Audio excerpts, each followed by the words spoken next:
So ayon nga po kay Jesse Bam Rodriguez mga idol, ang talunin daw ang nakakabatang kapatid ni Naoya Inoue na si WBC World Bantamweight Champion Takuma Inoue ay isang magandang setup para pag-usapan ang kanilang potensyal na mega fight ni Naoya Inoue.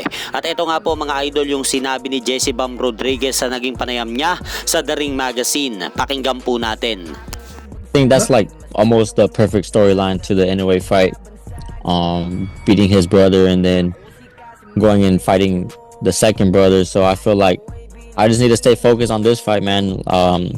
You know, it's a tough fight that I have in front of me, and I know I can get the job done. I will get the job done. So after that, after June 13th, then we can talk about the future.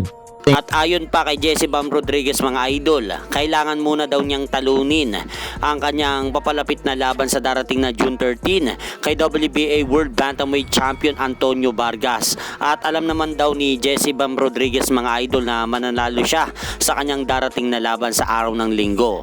At kung manalo daw siya sa kanyang laban, sa kanya daw iisipin ang mga plano na yan. Pero sa ngayon, 100% daw na nakapokus siya sa kanyang darating na laban kay WBA World Bantamweight Champion Antonio Vargas. At sa kabilang banda naman, matapos pong talunin ni General Casimero si Luis Pantera Neri nung nakaraang Sabado sa Aichi Sky Expo Nagoya, Japan via 4th round knockout, ay dumaan nga po ang kampo ni Luis Neri mga idol sa harapan nila Janriel Casimero. Ang batiin ito at magpaalam kay Cuadro Alas. At makikita po natin dyan na nag-peace bump pa sila Janriel Casimero at Luis Neri bago tuluyan po silang umalis sa hotel, kung saan parang umu-order pa nga po sila Janriel Casimero at Coach Jason ng kanilang kakainin pagkatapos na nangyaring laban. So isang patunay lang po yan na natanggap ni Luis Neri ang kanyang pagkatalo sa kamay ni Cuadro Alas na walang anumang sama ng loob dito.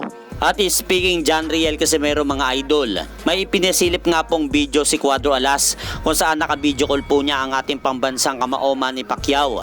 At sa video na yan, hindi po malinaw kung ano ang napag-usapan nila Janriel Casimero at Manny Pacquiao. Pero sa tingin po natin, binati po siguro siya ni pambansang kamao Manny Pacquiao sa pagkapanalo nito lang Sabado kontra kay Luis Neri sa bansang Japan.